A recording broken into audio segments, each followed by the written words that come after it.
2021-22 में निरंजन वार्ड, जिसके अधीन कुछ पीएम आवास स्वीकृत हुए थे, जिसकी पहली किस्त मतलब बैंकों में चली गई है, पहुंच गई है। लोगों ने उस पर काम भी चालू कर दिया है। कुछ लोग यहाँ पर कल आए थे, उनका कहना है कि 1 साल से निरंतर वो यहाँ के चक्कर काट रहे हैं।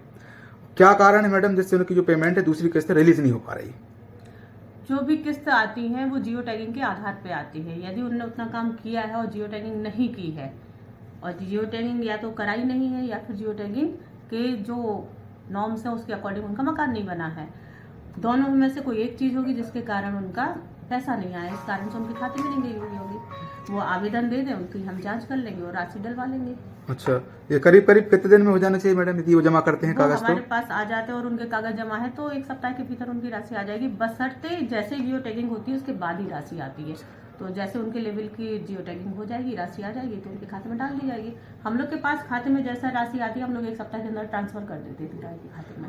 एक सवाल चल रहा है कि वो निरंजन वार्ड जो है उसमें ग्रामीण क्षेत्र के जो निवासी हैं, कहीं न कहीं नगर पालिका में उनको मतलब ज्वाइंट किया गया है उनको।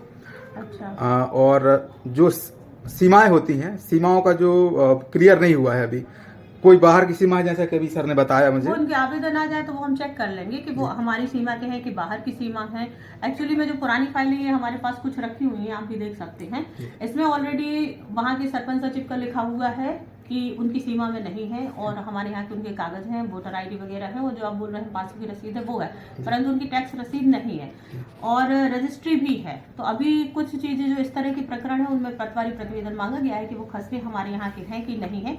जैसे ही वो सत्यापित हो जाएंगे तो फिर वो मामला भी सुलझ जाएगा। एक और सवाल मैम, बाहरी जो आते हैं बुजुर्ग लोग आते हैं, महिला, उनको एक काउंटर दिया जाए जिससे वो अपनी जो आवास की या कोई भी जो समस्या होती है कहीं ना कहीं उसका वो निर्धारण कर सके वहाँ पे पहुँच के।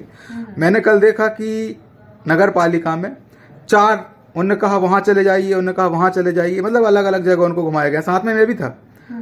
तो मैंने ये महसूस किया है, क्या इस पर निराकरण होना चाहिए ताकि जो उपभोक्ता आते हैं कहीं ना कहीं जो पढ़े लिखे नहीं होते उनको एक तरह एक जगह पे काम हो जाए, उनका एक जगह सिंगल विंडो पे। जी ठीक है, एक सिंगल विंडो हम लोग जो वहाँ पे हैं उनको एक काम दे देते हैं कि आप कोऑर्डिनेट करेंगे। जैसे कोई अम्मा आई हैं और उनका कोई काम है कि उन्हें वृद्धावस्था पेंशन रुक गई है या आवास का फॉर्म करना है या कोई कंफर्मेशन है, तो संबंधित व्यक्ति उनको बिठा ले और संबंधित शाखा में भेजकर उनका काम सुनिश्चित करा दें।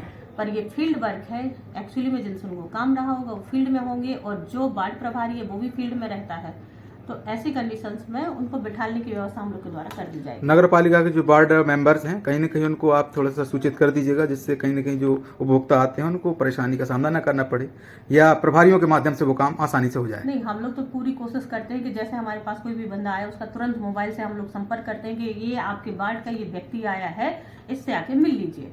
तो बस बात सिर्फ इतनी है कि वो जो बीच का ड्यूरेशन है उसको वहाँ पे कहीं ना कहीं बिठा दिया जाए ताकि वो खड़े होकर परेशान ना हो। ठीक है, धन्यवाद।